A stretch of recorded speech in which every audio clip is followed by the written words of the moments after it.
یہودیوں نے عورتیں اور بچے ایک قلعے میں اور سامان خرد و نوش اور دیگر ساز و سامان ایک اور قلعے میں رکھ دیا اور ہر قلعے پر تیر انداز تعینات کر دیے۔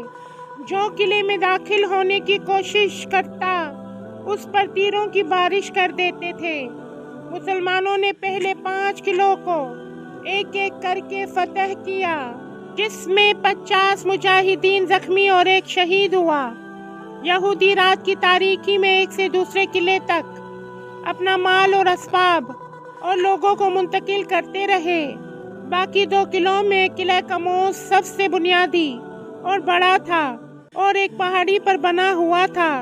حضور صلی اللہ علیہ وآلہ وسلم نے باری باری حضرت ابوبکر صدیق رضی اللہ تعالیٰ عنہ، حضرت عمر رضی اللہ تعالیٰ عنہ اور حضرت سعد بن عبادہ رضی اللہ تعالیٰ عنہ کی قیادت میں افواج کو اس قلعے کو فتح کرنے کے لیے بھیجا، مگر مسلمان کامیاب نہ ہو سکے۔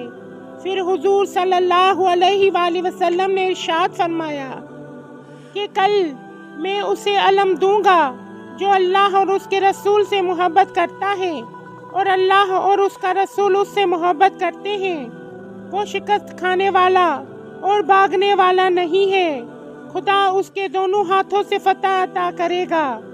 یہ سن کر اصحاب خواہش کرنے لگے کہ یہ سعادت انہیں نصیب ہو۔ اگلے دن حضور صلی اللہ علیہ وآلہ وسلم نے حضرت علی رضی اللہ تعالیٰ عنہ کو طلب کیا۔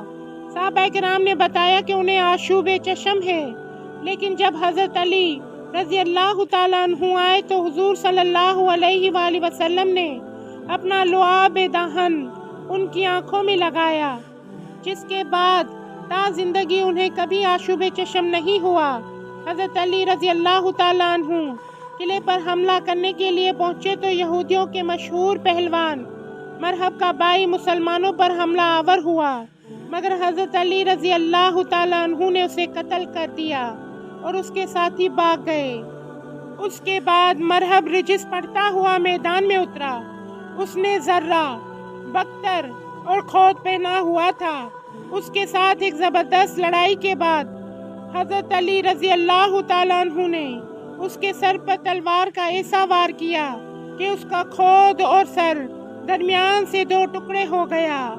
اس کی ہلاکت پر خوفزدہ ہو کر اس کے ساتھی بھاگ کر قلعے میں پناہ گزین ہو گئے۔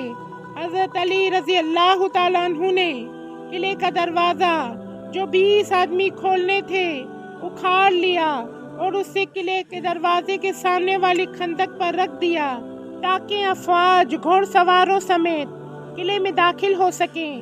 اس فتح میں 93 یہودی ہلاک ہوئے اور قلعہ فتح ہو گیا۔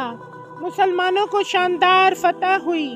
حضور صلی اللہ علیہ وآلہ وسلم نے یہودیوں کی خواہش پر پہلے کی طرح خیبر میں رہنے کی اجازت دی اور ان کے ساتھ معاہدہ کیا کہ وہ اپنی آمدنی کا نصف بطور جزیہ مسلمانوں کو دیں گے اور مسلمان جب مناسب سمجھیں گے انہیں خیبر سے نکال دیں گے۔ اس جنگ میں بنی نذیر کے سردار حی بن اخطب کی بیٹی صفیہ بھی قید تھی، جن کو آزاد کر کے حضور صلی اللہ علیہ وآلہ وسلم نے ان سے نکاح کر لیا۔